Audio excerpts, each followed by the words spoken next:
Boa noite. Marcos 1:21 começa dizendo: Eles foram para Cafarnaum. Mas de onde vinha Jesus? Essa é a nossa quarta mensagem no livro de Marcos. Lucas e Arthur compartilharam conosco do versículo 1 ao versículo 20 nos últimos 3 domingos. No versículo 4, nós vimos que João Batista estava no deserto da Judéia. E ali no Rio Jordão, ele fazia um batismo de arrependimento para perdão dos pecados. Pessoas reconheciam que eram pecadoras e carentes do perdão de Deus. Sua mensagem, a mensagem de João Batista, era a seguinte: Depois de mim vem alguém mais poderoso do que eu, tanto que não sou digno nem de curvar-me e desamarrar as correias das suas sandálias. Eu os batizo com água, mas ele os batizará com o Espírito Santo. Isso é Marcos 1, de 7 a 8. E esse mais poderoso veio, inclusive para ser batizado por João Batista. Não porque ele tinha pecado, mas porque João e Jesus tinham que cumprir toda a justiça, segundo escreve Mateus no capítulo 3 e versículo 20 do seu evangelho. Mateus, ele se preocupou muito mais do que Marcos em mostrar como ações de Jesus foram profetizadas pelos antigos profetas. E dali do Jordão, o texto diz no versículo 12 de Marcos 1 que o Espírito impeliu Jesus para o deserto, onde ele foi tentado por Satanás. No deserto, Jesus foi para Galiléia. Lá, ele mostrava as boas novas de Deus. Ele proclamava as boas novas de Deus. O tempo é chegado. O reino de Deus está próximo. Arrependam-se e creiam nas boas novas. Com a chegada de Jesus, o reino de Deus foi inaugurado. Ele ainda não existe como um dia existirá, mas ele já está presente. E para participar desse reino, é necessário que as pessoas entendam que são pecadoras e precisam crer em Jesus Cristo. Para Marcos, Jesus é tanto o alvo como o caminho dessas boas novas. Uma frase que eu li ontem me chamou a atenção foi essa: Cristo veio nem tanto para pregar o evangelho, mas para que houvesse um evangelho para ser pregado.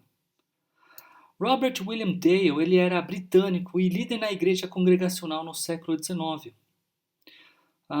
Não confunda aqui com a igreja congregação, a igreja congregação cristã do Brasil.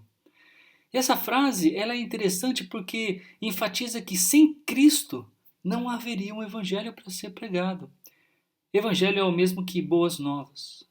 Mas é verdade também que apesar de Jesus ser a própria essência do evangelho, ele também veio para pregar ou anunciar essas boas novas. Que boas novas são essas? Quando reconhecemos que somos pecadores e aceitamos o valor substitutivo da morte de Jesus por causa dos nossos pecados. Quando entendemos e depositamos fé na ressurreição dele, que autenticava a sua mensagem, a mensagem de Cristo. E nos dá essa mensagem, essa ressurreição nos dá uma esperança de vida. Quando cremos nisso, nós nos tornamos participantes do reino de Deus e ganhamos de presente a vida eterna ao lado de Deus. É somente quando cremos em Jesus que desfrutamos plenamente do perdão dos nossos pecados. Somente aí é que somos capazes de viver eternamente com Deus, que é santo e odeia o pecado.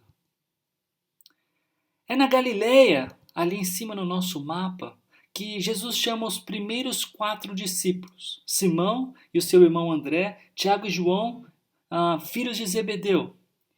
Eles eram pescadores de peixes, mas Jesus, a partir daquele ponto, começa a ensiná-los para serem pescadores de homens, pescadores de gente. Aliás, é uma expressão que já era utilizada por filósofos da época. Isso é o que nós geralmente chamamos de discipulado. Discipulado é o processo de auxiliarmos um irmão ou uma irmã em Cristo para conhecer mais quem verdadeiramente é Deus e qual a relação dele conosco. É ajudá-los a buscar a maturidade. Não somente saber sobre Deus, mas viver para Deus. Marcos foca bastante nesse tema, discipulado. No trecho que quero enfatizar nosso tempo hoje de noite, Marcos 1, 21 a 28, Marcos escreve que, de novo, eles foram para Cafarnaum. Eles foram. A ideia de Marcos nesse trecho, do versículo 21 a 28, é mostrar que os discípulos de Jesus precisavam conhecer quem Jesus era. Aqui, em especial, a singularidade do seu ensino e da sua autoridade. Não é por menos que essa série de mensagens no Evangelho de Marcos nós chamamos de a identidade do servo de Deus. E era tão necessário que os discípulos de Jesus daquela época soubessem quem ele era, quanto é necessário hoje que nós saibamos quem Jesus é. Hoje. O alvo da nossa fé deve ser o Jesus bíblico, não um Jesus qualquer. E com isso em mente, eu gostaria de orar com vocês. Senhor, obrigado pela oportunidade de estarmos juntos aqui, desfrutar da Tua palavra com bastante liberdade e aprender dela, saber quem é Cristo, o único exclusivo Salvador que todo mundo tem. Que todo mundo disposto a depositar essa fé possa crer e então participar dessa vida eterna, participar do reino do nosso Senhor Jesus. Nos ajude, esteja conosco, nos abençoando, me dê condições de ser claro e apresentar fielmente a Tua palavra, Senhor. Muito obrigado. Em nome de Jesus. Amém. Marcos 1, 21 diz: Eles foram para Cafarnaum e logo que chegou o sábado, Jesus entrou na sinagoga e começou a ensinar. Então, como eu tenho enfatizado, ele começa por dizer que o grupo todo, eles foram. Jesus mais os seus discípulos são os que foram para Cafarnaum. Cafarnaum está ali em cima, perto do mar da Galileia. Era uma cidade, um assentamento, de no máximo 10.000 pessoas. Ficava às margens do mar da Galileia e ele era suficientemente importante para Roma, capital do império, para que deixasse algumas tropas ali. Cafarnaum significa Vila de Naum ou Vila da Consolação. Ali também tinha um posto alfandegário e até um oficial do rei morava em Cafarnaum. Isso é relatado em João, capítulo 4, versículo 46. Cafarnaum foi a cidade em que Jesus morou depois de Nazaré. Vejam, Mateus 4,13 diz: saindo de Nazaré, foi viver em Cafarnaum. E assim que chegou o sábado, Jesus foi para a sinagoga. Somente Jesus? Não. E como eu sei disso? Porque o versículo 29, que vai ser o início do alvo do nosso estudo na próxima semana, traz com mais detalhes, a gente vai tratar com mais detalhes o próximo trecho, mas diz, logo que saíram, está no plural, eles saíram. Então quer dizer, eles foram, o conjunto, o grupo foi para Cafarnaum, mas quem entrou, o texto está enfatizando agora em Jesus, mas o grupo entrou na sinagoga. Aliás, o que é uma sinagoga? A sinagoga era um lugar de adoração e ensino informal do povo judeu. De fato, sinagoga significa um ajuntamento de pessoas ou uma reunião de pessoas. Essas reuniões aconteciam primariamente no dia do descanso judeu, no sábado. Não se sabe ao certo quando as sinagogas começaram. Alguns dizem, mas sem base arqueológica, que elas começaram na época do cativeiro babilônico, quando o primeiro templo foi destruído e o povo sentia necessidade de juntos adorar a Deus. Segundo a enciclopédia da Bíblia Baker, o primeiro registro de uma sinagoga vem do Egito no século III, antes de Cristo. Isso significa então mais ou menos 2 séculos depois do cativeiro babilônico. Mas na época de Jesus havia diversas sinagogas, e elas estavam espalhadas pela região do Mediterrâneo. Cada uma delas era chefiada por uma pessoa que se responsabilizava, ela era responsável pela biblioteca, pela adoração na sinagoga e pela organização do ensino, que era basicamente a leitura da Bíblia hebraica e a interpretação da leitura. Foi esse chefe da sinagoga que autorizou Jesus a ensinar. E que acerto, hein? Por quê? O texto diz que o povo ficou admirado, ou que ficava maravilhado com o ensino de Jesus.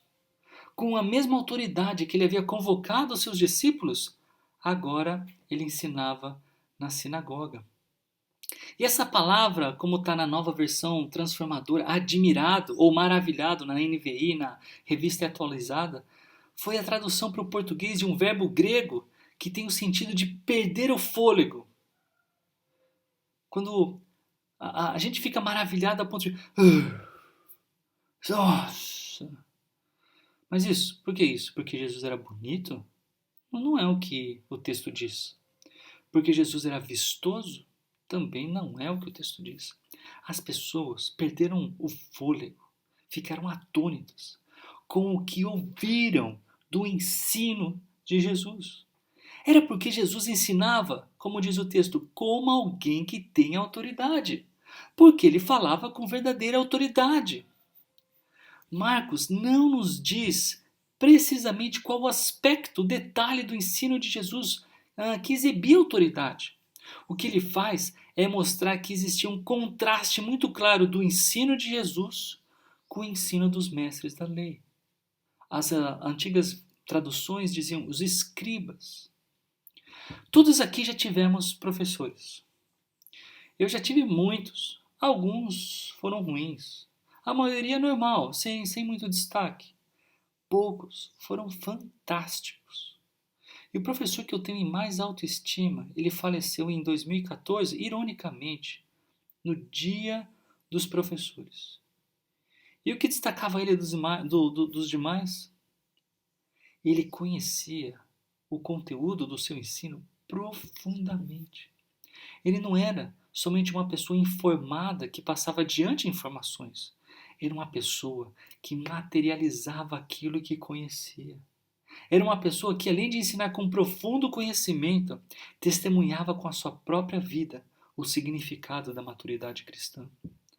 Os mestres da lei eram considerados experts da Bíblia, mas uma coisa é ensinar sobre Deus e outra coisa é ensinar da parte de Deus. Uma coisa é ter autoridade baseado na tradição dos anciãos. Outra coisa é receber a autoridade direto do Pai que está nos céus. Uma coisa é fazer afirmações teológicas e os mestres da lei eram eloquentes nisso. Outra coisa é evidenciar a autoridade. Neste caso, a autoridade dada, outorgada pelo próprio Deus, a ponto de expulsar demônios com uma simples ordem, como a gente vai ver agora. E também vamos ver na próxima semana. Justo naquele momento, Marcos 1:23. Isto é, quando Jesus ensinava na sinagoga, um homem possesso de um espírito imundo gritou. Como? Um espírito imundo. Então é verdade que uma pessoa pode ficar possessa? James Brooks, um teólogo que escreveu um comentário sobre o livro de Marcos, ele diz que por mais difícil que seja o conteúdo de que é demoníaco para a maioria das pessoas hoje em dia, ele não pode ser tratado satisfatoriamente como uma explicação primitiva para vários tipos de doenças físicas e psicológicas. Em outras palavras, as tentativas de pessoas ignorarem ou menosprezarem as histórias bíblicas de que as pessoas podem ficar possessas não pode ser justificado por doenças, sejam elas físicas ou psicológicas. Marcos gosta de dizer espírito imundo. Imundo aqui indica o que é contaminado, poluído, que de uma perspectiva judaica equivale a ímpio. Ele usa essa expressão 11 vezes no seu livro, mas também usa em outras ocasiões a palavra demônio, 13 vezes. Esse homem, tomado por um espírito maligno, ele grita: "O que queres conosco, Jesus de Nazaré? Vieste para nos destruir? Sei quem tu és, o Santo de Deus." É notório como os demônios, em contraste com o povo, sabia precisamente quem era Jesus. E eu não me refiro somente a este caso, na semana que vem, já estou dizendo sobre ela algumas vezes aqui. Por exemplo, nós vamos ver no versículo 34, escrito: "Também expulsou muitos demônios. Não permitia, porém, que estes falassem, porque sabiam quem ele era.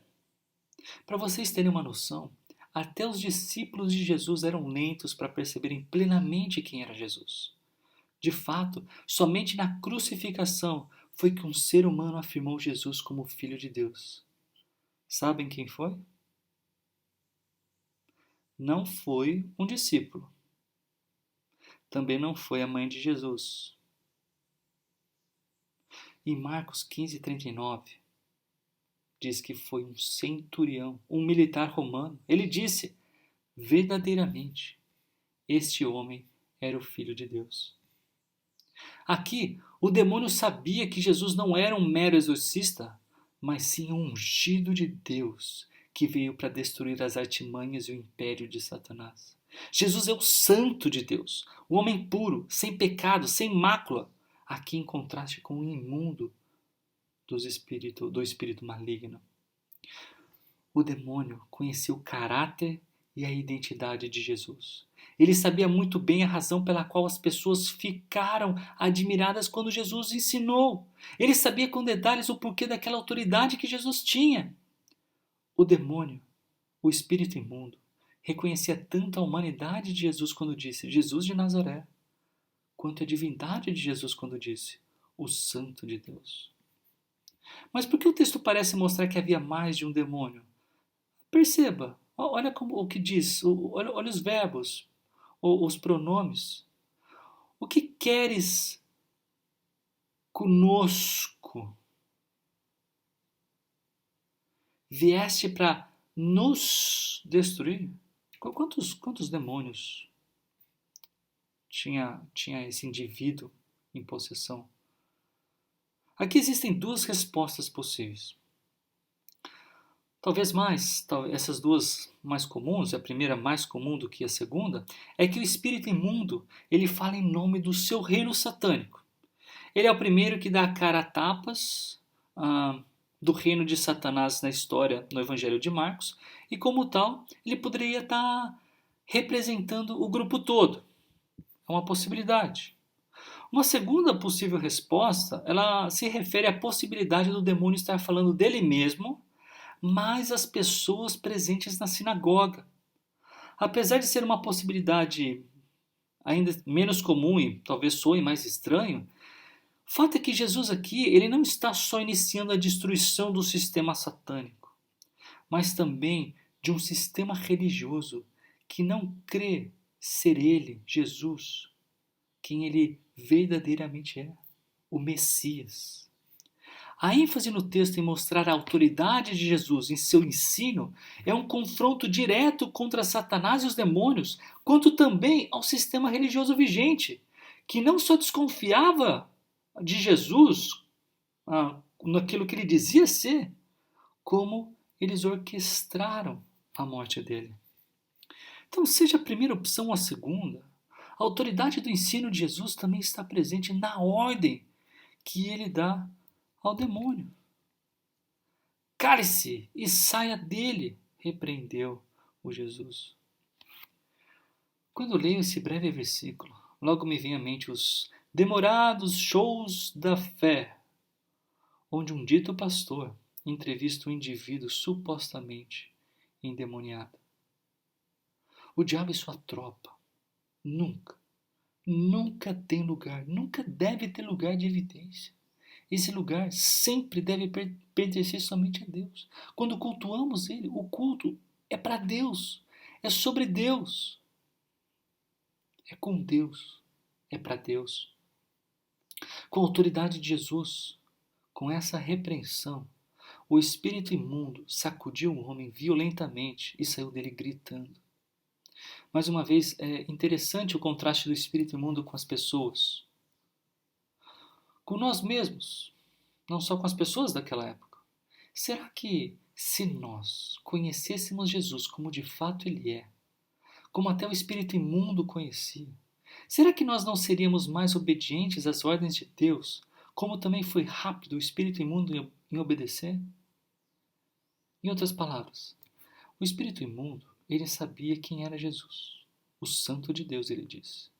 Quando Jesus disse para ele se calar e sair, o espírito imundo, ainda que tendo sacudido o homem, se calou e saiu rapidamente. E nós? Será que parte da nossa desobediência a Deus não está ligada à falta de conhecimento que nós temos de Deus? Eu não tenho dúvidas de que essa é sim uma das razões pelas quais nós não obedecemos a Deus como deveríamos.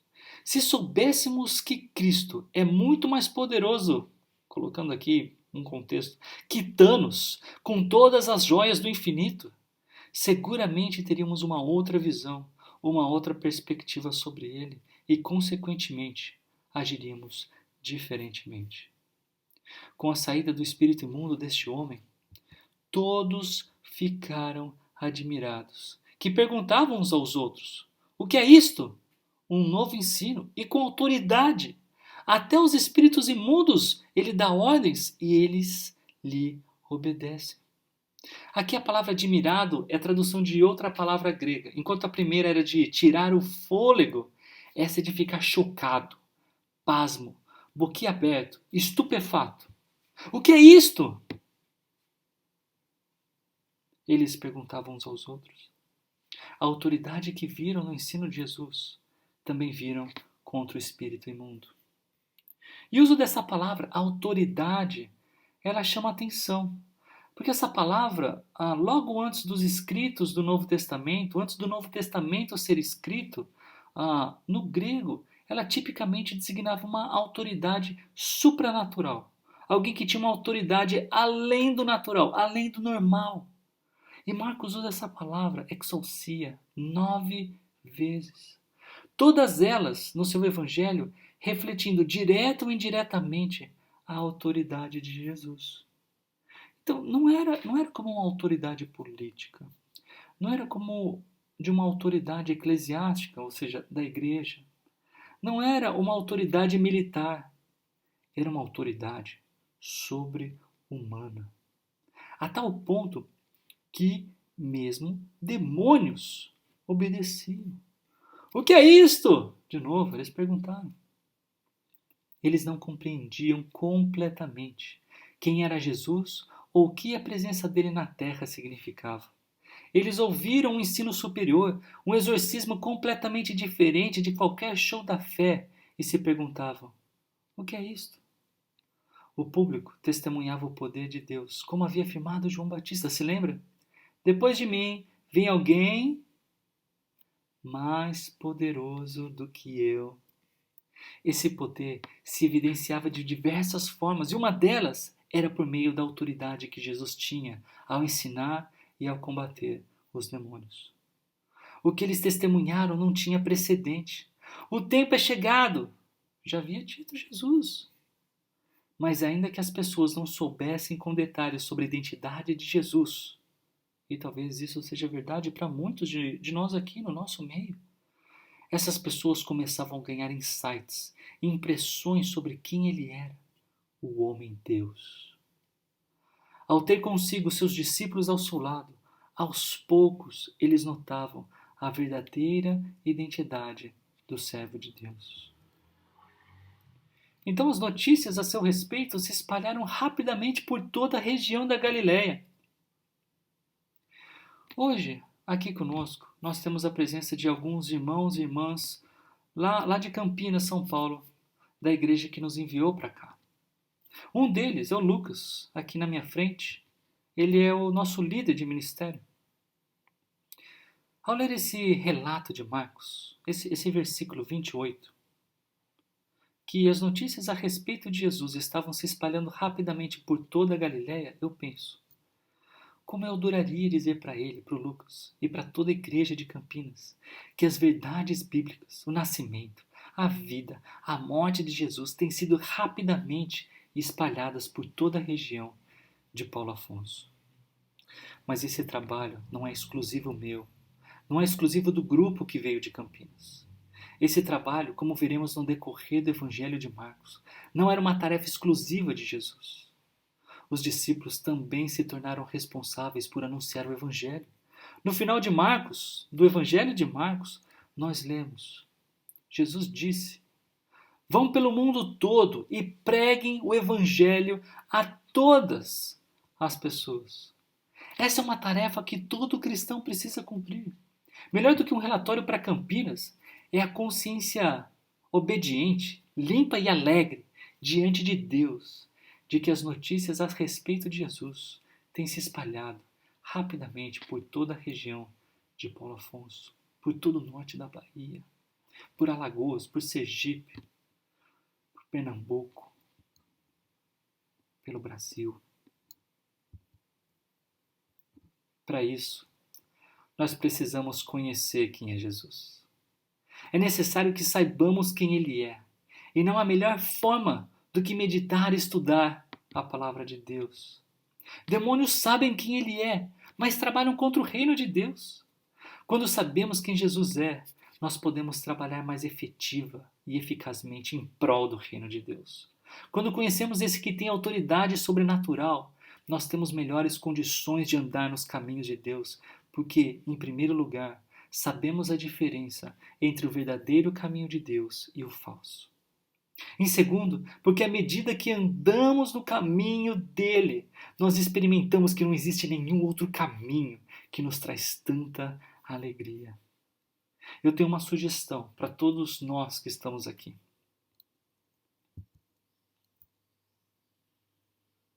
Como eu disse para vocês, uma grande ênfase do Evangelho de Marcos é mostrar como os discípulos de Jesus precisavam conhecer quem Jesus era. Foi em 1999 que eu entendi minha real necessidade por Cristo. Foi no começo desse ano de 99 que eu aceitei a oferta de Jesus e de verdade criei nele.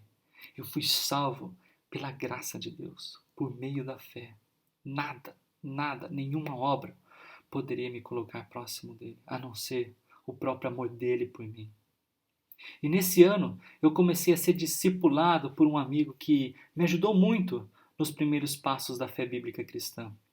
Nós nos encontrávamos uma vez por semana para ele me ensinar a Bíblia e de uma forma bastante pessoal me ajudar nos conflitos da minha fé e da minha vida. Nesse grupo aqui, há diversas pessoas dispostas e disponíveis para discipular.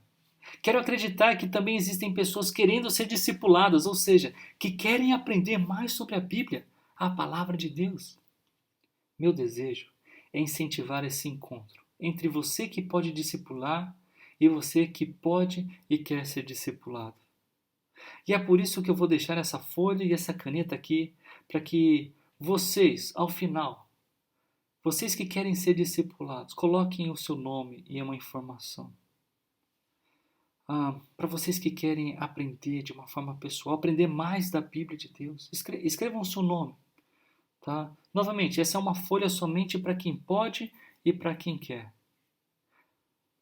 Marcos, ao enfatizar a identidade de Jesus, ele espera produzir nos seus leitores um compromisso de fé com Cristo. Ou seja, a partir de quem Jesus é, nós desenvolvemos nosso senso de discípulo. Que todos nós cresçamos em conhecimento sobre Deus e, consequentemente, desenvolvamos nossa atitude de servo, de discípulos do Senhor Jesus Cristo, único Salvador. Oremos.